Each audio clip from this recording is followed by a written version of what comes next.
You're back. Good timing. I've just about reached the conclusion. You took quite a while. Did you get held up on the way back? Time for the results. We got a myriad of data today, and it was very difficult to finish all the research in one go. But the integral preliminary conclusion that I can offer you is you're very much like a human from this world. You couldn't tell that just by looking? We spent all day working our butts off for that? Please, I understand that this may have seemed self-evident to you, but in fact, nothing in this world should be taken for granted. Have you ever considered that the world of Teyvat may have a natural hostility to Outlanders? I mentioned the natural laws of this world. You're able to converse with me here without consequence, and nothing seems amiss. But it's arguably a small miracle. The only other life form that, like you, has come here from afar is the seed that I mentioned. Under the effects of Teyvat's natural laws, it isn't even able to sprout, let alone bloom. But after I observed you, I had another idea. Imitating you helped to inspire my alchemy. And so... Whoa! It looks like something's appearing! The transition from nothing into something, from shoot to stem, and now to fruition. Is not nurturing otherworldly life also nurturing the world itself? Aww.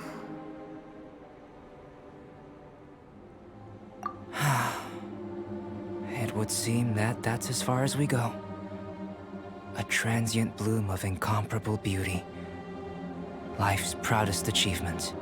Paimon thought with all our efforts, it might have bloomed forever, and it didn't even have any fruit. Life is a manifold tapestry of free entities. Its value shouldn't derive from how long it stays with us. Even a momentary burst is precious. A short life can be well lived. A life lived efficiently, lived to perfection, is necessarily one unburdened by loneliness. So, do you understand what I meant about us conversing here arguably being a small miracle? Things feel a little heavy right now. Don't be sad. You've got Paimon to look after you. Albedo, Paimon really wants to be your friend. Thank you both. Even if dispelling loneliness is not essential for life, it certainly doesn't hurt. Your help inspired me to discover the means to make a flower bloom. I mean that the time I've spent traveling with you in the mountains was a valuable journey for me. In the future, if the need arises, can I solicit your help again? Well, glad I can count on you. I made a point throughout of telling him how ordinary the results were. But what was that sediment I saw forming at the bottom of the vial? It should not have been there. What could it mean? Those born of Earth are bound by its imperfections, but those born of chalk are free of impurities. You and I are alike, both composed of a substance that has yet to be fully defined.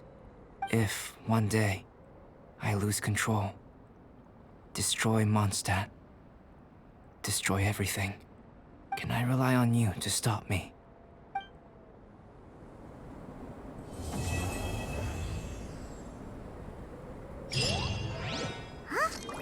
Look at that. Looks like someone made camp here. Are other people adventuring nearby?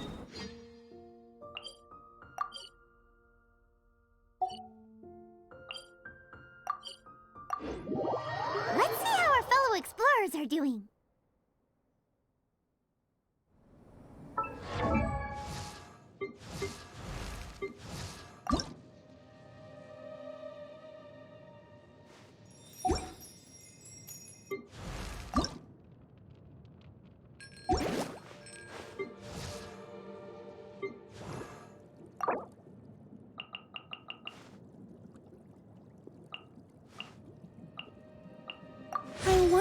I'll be as tall as my big sister.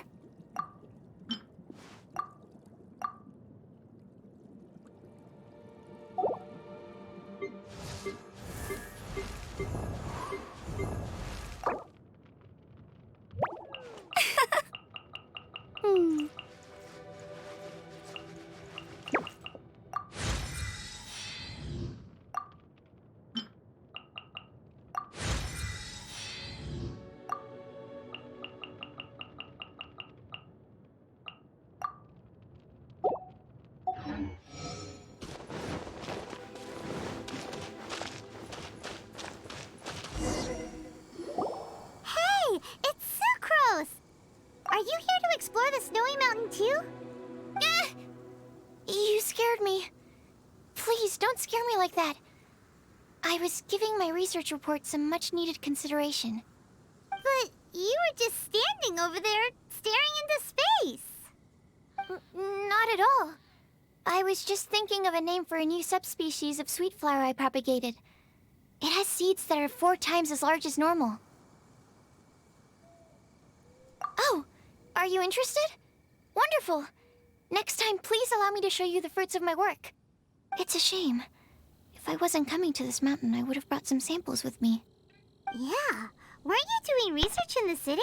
How come you're here? Timaeus and I were helping Albedo organize research data.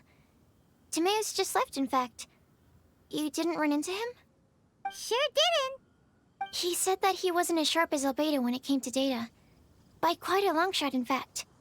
The significance of some things Albedo is able to grasp almost immediately, but we, on the other hand, take considerable time. I fear that this must be the difference in our knowledge and experience showing. Timaeus seemed rather depressed about the matter. He said he was going to take a walk, so I'm currently settling the leftover affairs myself. I was originally going to take a look around myself after finishing up here, but unexpectedly, I gleaned some interesting data from these reports. But, well, guess my search for secrets will have to wait. Secrets? Ooh, what secrets? Actually, do you two have time right now? Don't have anything on us but that. Then, could I ask you for a favor? In truth, I feel like Albedo is concealing something from myself and Timaeus. But isn't he your teacher? What would a teacher have to hide from his students? That's true, but I feel like he's always hiding something. It is my personal guess that it is some great secret of alchemy. Wait, how are you so sure? Timaeus and I are both passionate researchers of alchemy. If it was anything else, Albedo wouldn't have any reason to hide it from us. You do have a point. Could you help me investigate what it is that Albedo's hiding? Please. I'm just too curious. What do you think?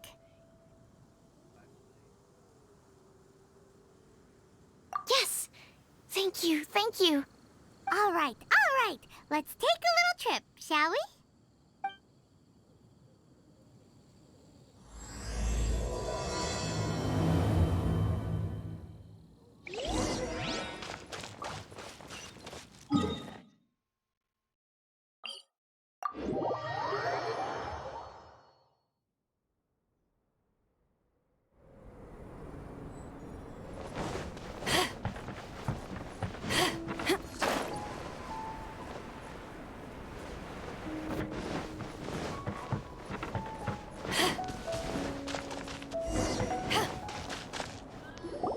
Albedo! Why are you here? Are you lost? No, we're not.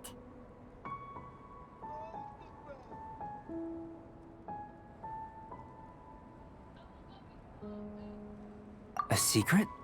Hey, what are you doing? Our mission calls for a delicate approach. Sure, but still. Actually, you've arrived at just the right moment. I have business with you too, in fact. Here, catch. Huh? What's this? As you can see, it is a sword.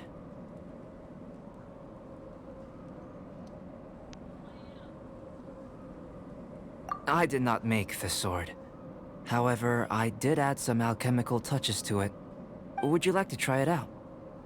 My research indicates that this sword has some unique properties. Only you can use it, but I need to gather data from it quite urgently. So, could I bother you to use it in battle? Wait a second. How can there be a sword that only one person can use? Very astute of you. This sword has indeed had a curse laid upon it. An ordinary person would be unable to wield it at all.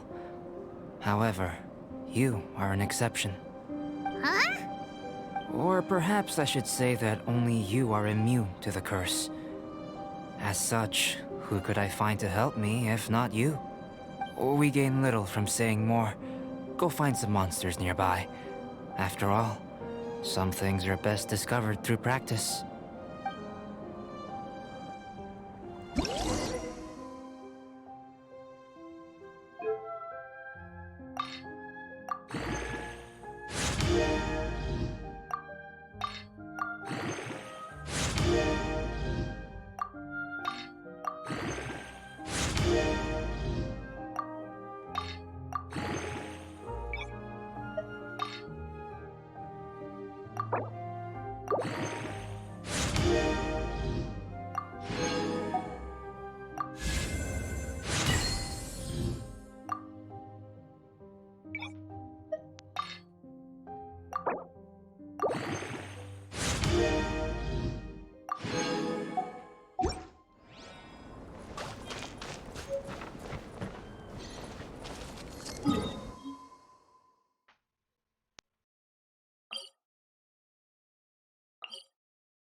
How about those over there? Paimon still has a bad feeling about this.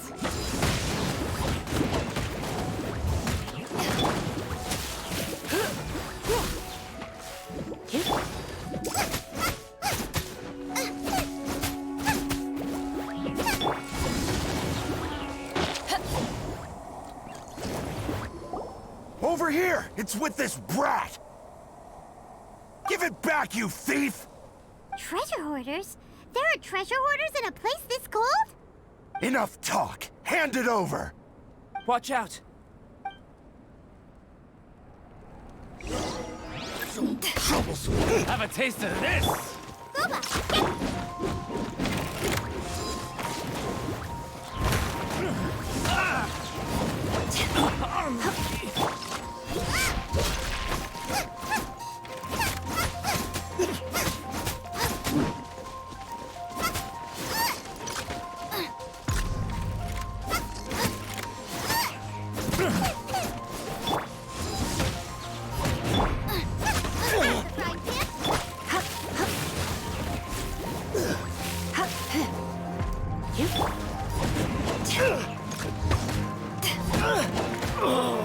Such a pain.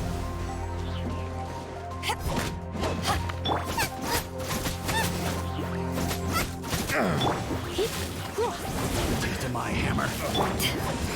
Suffocate! Suffocate! It really hurt! Nice and spicy!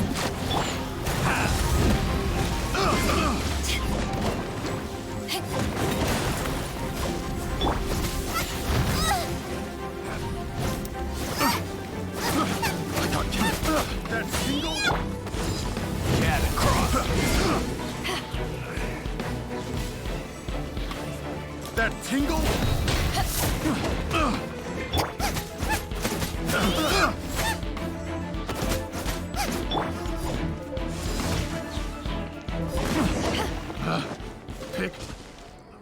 Now that's rich! Treasure hoarders calling us thieves? They certainly arrived quickly. Goodness, no. They seem to have been talking about this sword. What's going on? Why are you looking at me like that? Of course I didn't steal the sword. Not long ago, the Knights caught a band of treasure hoarders outside the city. The goods they were smuggling were also impounded. This sword was one of those items. We believed it to be stolen plunder, but no one came to claim it.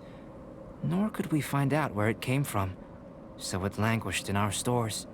I noticed it quite by chance while in our storehouse. To tell you the truth, such an old sword would see little use outside of alchemy. You claimed it for yourself? Just like that? So, then what happened? You just took it with you? Indeed. And I initially intended to perform some experiments on it, but I unexpectedly discovered its true origins in the process. This ancient-looking weapon once passed through the hands of a now-deceased blacksmith. It is a legendary, magical sword. A magical sword? It is said that the smith vanished not long after creating the weapon, with the weapon subsequently becoming lost to time.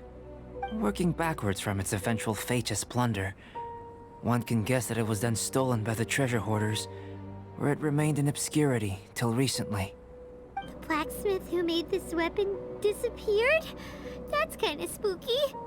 No wonder it's cursed. Exactly. Do you know the story of Durin and this mountain? Durin was the black dragon who menaced Mondstadt, before finally being defeated by the combined efforts of the Valen and the Animo Archon Barbados. After a fierce battle, the vanquished Durin crashed to ruin here, falling into the thick snow. Snow gathers atop this mountain and never melts, which is a most curious phenomenon. Which leads one to wonder, was Durin's fall here purely by chance, or was it intent? Could it really have been intent? Perhaps this place was chosen as a gravesite precisely so that the snow's power could seal the corrosive toxin coming from Durin's body. It seems plausible that Barbados would think of such a method. Huh. Was Barbados such a capable god? Well, these are just my postulations. I don't have any evidence. But what's for certain is that this mountain and Durin are deeply intertwined. In fact, I believe that the very sword in your hand has Durin's remains in it. A dragon's remains? Indeed. The dragon's eyes, claws, and scales ground into dust before being used to coat the blade.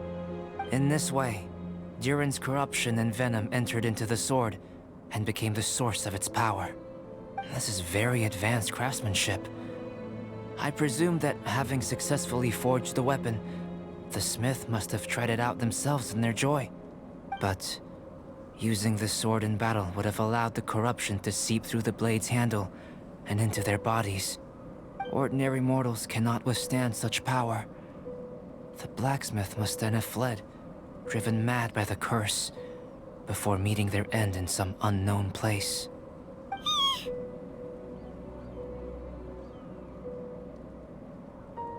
You've purified the Valen's tears before, which is a very rare ability indeed. This ability has protected you from being corrupted or poisoned, and you can completely eliminate their effects, which is why you and only you can properly wield this sword. Still, this sword really is huge. Yikes! It's glowing! As far as I'm concerned, this is where the real experiment begins. This sword is still very weak at present. However, it is able to absorb energy, and through that, it is able to constantly become stronger. In some sense, you could even say that it is a living thing. Well then, traveler, adventure with it to your heart's content. I need you to help it grow.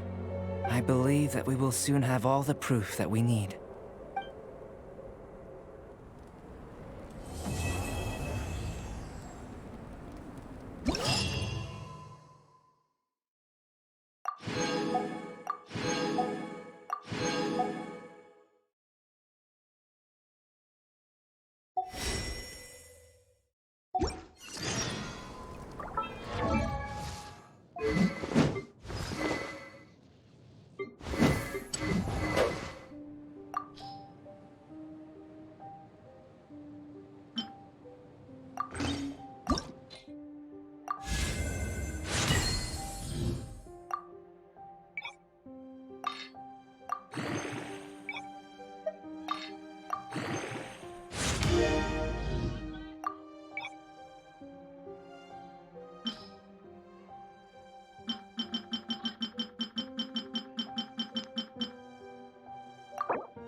you're back.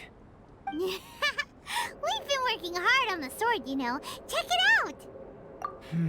Indeed. It is as I thought. This sword grows stronger as you use it in battle. I thought that only applied to people. And that's precisely what makes it special. Oh, yes. I should mention a more important matter first. I've investigated the area nearby, and I've discovered some unusual signs. It's not more thieves, is it? That's true. I believe that these strange traces require investigation. Whether it be thieves or something else, we shall investigate, and we shall find out.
Nice and spicy.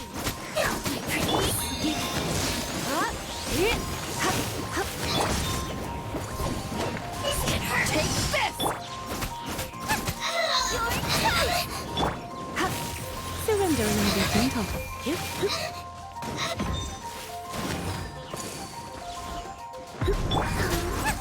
Nice and spicy. Back off.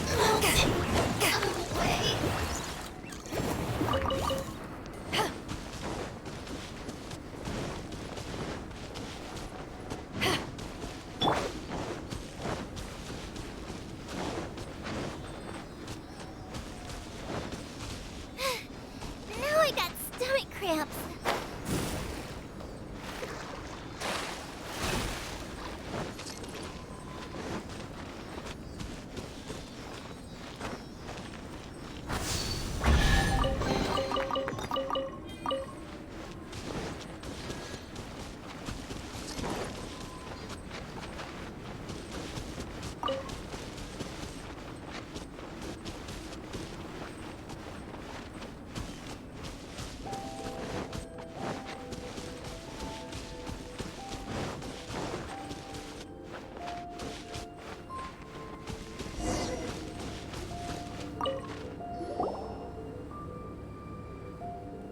Lots of human activity here, that's for sure. Looks like more than one person, too. So they have a camp here. Huh. Here to steal, just as usual. And would be rather convenient to rob adventurers who come up here, yes. It's survival of the fittest here on this mountain, huh? All that stealing, though, and still every last one of them still poor as dirt. Anyone who calls us thieves gets no pity from Paimon. Who's that? Who are these sniveling sneaks snooping around our camp? Ah! We're busted! Race Boba! Another test subject.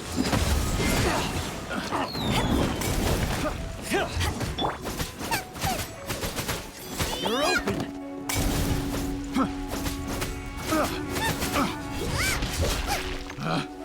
They're open!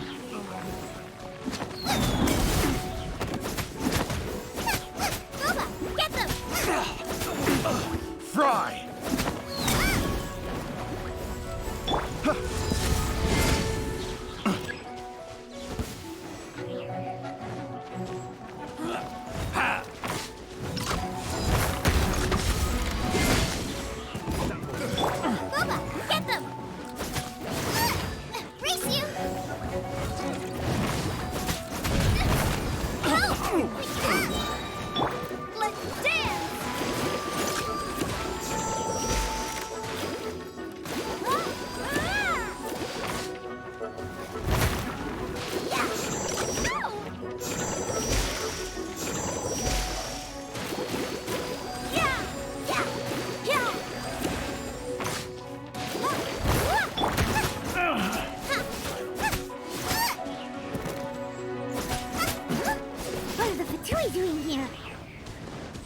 treasure hoarders look just as confused as we do, too.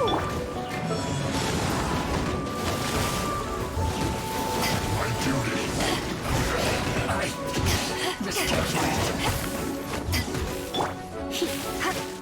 Freshness preserved. Come a little closer. Nice and spicy. Back off!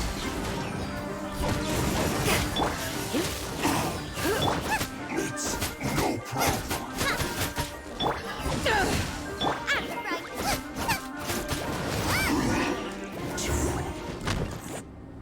The Fatui.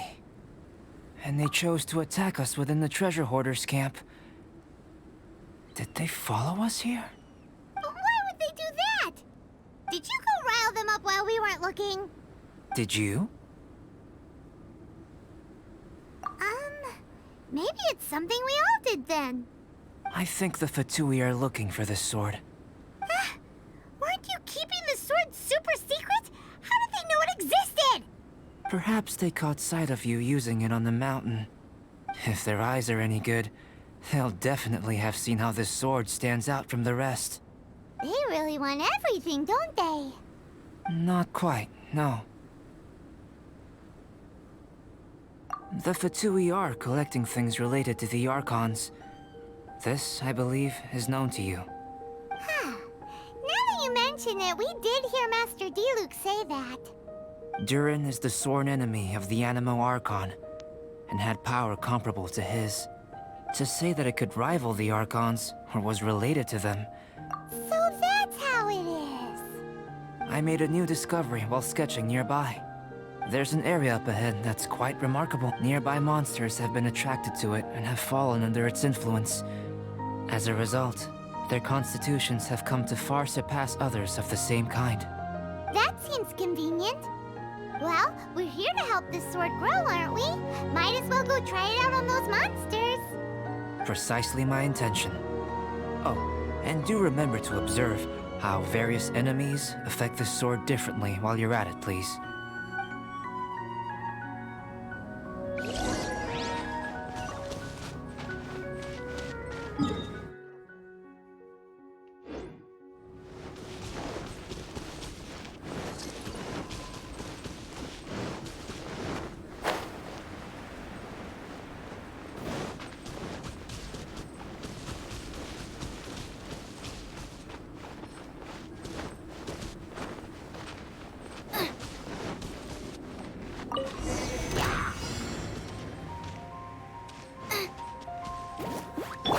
Back at ya!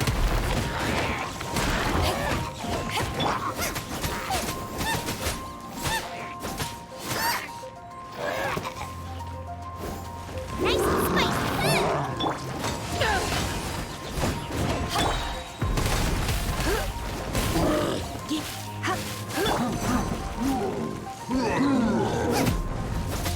Nice and spicy.